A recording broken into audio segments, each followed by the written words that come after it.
So with that said, we're going to switch to the slides, and I'll turn my voice down because these microphones are really cool. Let's see, it's slides. We're swapping. There we go. So just a quick thing about, CMG is a company that I started in 2014 in this vortex. So imagine in 2014, nobody was talking about this, and I came up with this journey of the fact that cities, utilities, and buildings were all going to collide and build the new components to a full digitalization of the planet. And so we wanted to be this consulting firm that helped create the frameworks and the building blocks to accelerate digitalization, decentralization, and decarbonization for everybody. And so in that journey, we have done a lot of things, and we have a lot of great, cool customers, and we do Digital 360 Summit and Digital Roundtable if you've been to it.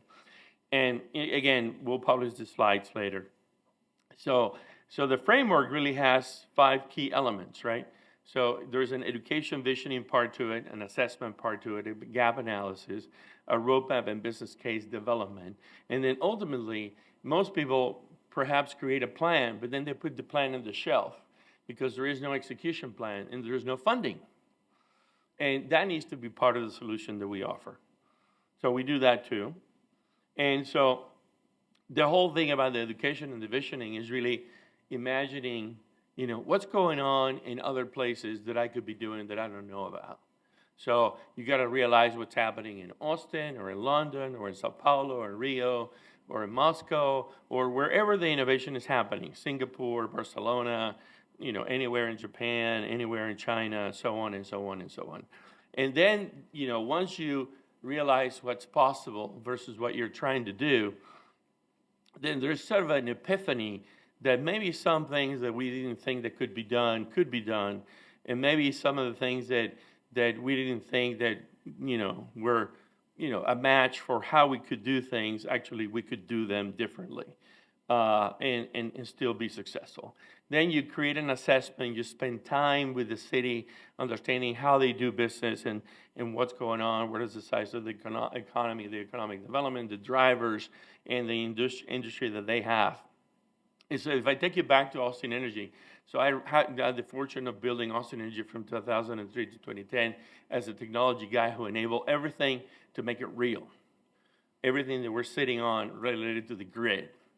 Everything that we're sitting on in terms of all kinds of things that spill over out of Austin Energy. The infrastructure for the cars, the microgrids at the domain, at the Dell Children's Hospital, at the airport, on and on and on and on. We built all that infrastructure. And if you remember, one of the key things about the city of Austin as a success story is the Austin Energy service territory, geographically, geopolitically, is twice the size of the city itself. It's about the size of Travis County. And so we have this incredible influence on all that infrastructure in all those cities that are outside of Austin. And so in doing that, you map that out, and then you kind of do a gap analysis between where you are and where you want to be. And then you create this whole notion of the use cases, which there are 52 use cases that we traditionally do, from smart street lights, smart parking, digital signage, smart transportation, on and on and on and on. And then you try to map this out, connect the dots, and create a business model for each of the use cases, and then a business case for each of the use cases. And you hear more from Dr. Butler, John Butler, my partner at CMG, at 1 o'clock on the business models and the details of how you do that. And one of the key things about that is obviously the notion of leaping forward with new business models, primarily around how you bring together. Probably the biggest words lately around that is public-private partnerships, or 3PPs, right? And the notion that cities don't have enough funding and don't have the construct to really take over some of these long-term projects. And so you need to bring the private sector in somehow and create a new structure. But there are 28 funding sources traditionally for cities to go after that they can utilize, from using bonds and borrowing debt and so on and so on and so on and so on. But the public-private partnership model on the third column on the top, it's really the one that is kind of accelerating thing And we're going to hear more about that. But in the end, you really create the construct, right? The construct that can be perpetuated by every 2-year elections, every 4-year elections, so that you're in a journey, in a trajectory, right? And this is what happened in Austin in many ways. And then you have to deal with things like the mega trends and all these things. And I got a couple of minutes to finish here, so I'll get you dizzy real quick. But, there's a lot of high-tech trends that you need to understand how to leverage them based on who you are and what you're trying to attract. In Austin, purposely in 2002, before I got hired, when I was about to get hired, decided that it wanted to go big, really, really, really big, on attracting commercial and industrial customers. So we landed Samsung a couple of years after that, and many others. And so in deciding that, the city decided that it was no longer competing with San Antonio or San Marcos or Kyle or Dallas or Houston, that it was competing with, Germany, it was competing with Taiwan, it was a global thing, right? And so it's no longer just, next door thing. And then there's all kinds of energy technologies that need to be understood. And then, the notion of what is a smart city and what is the market size of that and what are the challenges and what are the use cases and the solutions that start with deciding to become a smart city, building a smart city architecture, having the right design for how the buildings are going to be constructed and you're going to interact with them, and also the homes. And then in the end, it all comes together.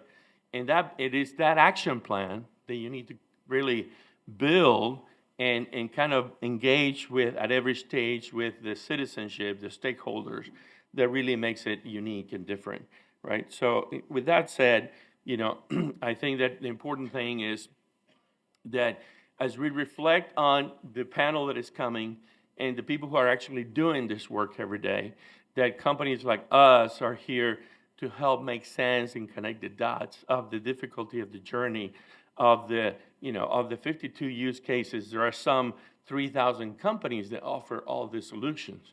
And who do you pick? Where do you begin? How do you make sense of this? It's too much. It's like drinking from a fire hose 10x, 10 fire hoses. And so I stay here in front of you as we break in awe of the fact that cities in America have a phenomenal formula with, logging everything and taxing everything, and everything has an owner. And that's the basis for our capitalism construct, to find a way to grow and populate and have the cranes going on all the time, and the new highways and paving of the roads. But the folks who do this job, in my opinion, are the real heroes. And you saw Adler, and you're going to meet the others later now. I am totally in love with the job of helping build the next city of the future. So we're working now with Greenport, if you have heard of it, in Emerald Island. And we're going to pretty soon start working with Belmont, which is Gates' city of the future, and Tolosa, which is another city of the future. And we have been, working with things like, we helped design Masdar in Abu Dhabi and Dubai. In 2014, actually, we designed the grid in Dubai. And we've been working with smart cities for a long time now. And so I'm excited about the opportunity of being with you here. Thank you for being here. Let's go have a coffee break and come back for the panel, which is going to be amazing.